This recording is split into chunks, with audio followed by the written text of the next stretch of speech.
Диночка, а у вас в семье кто-то поет? Мама, сестры? Ну, у нас профессионально никто не пел, конечно, но, так скажем, в Татарстане вообще довольно развито.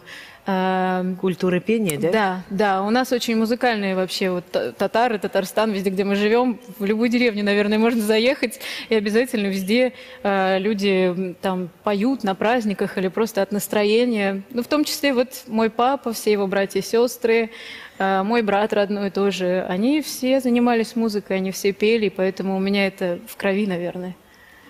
Ну, а сейчас что-нибудь такую коротенькую музыкальную фразочку можешь нам спеть? А какую? Ну, любую. Тогда, не знаю, на татарском, на русском. На татарском. На татарском, хорошо. Есть одна такая песня, я ее чаще всего, наверное, пою. Кыркызлары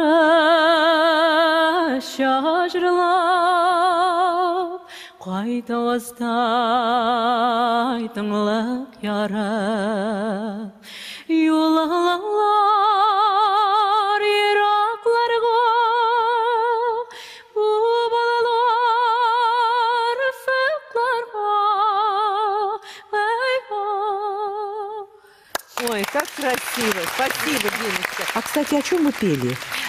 Данная песня называлась «Дикие гуси». Да. У нас очень развита именно в татарских песнях тема родины, тема природы, красоты, любви. И в данном случае тоже пелось о том, что как не летать, если у тебя есть крылья, и вот об этих диких птицах, которые стремятся ввысь.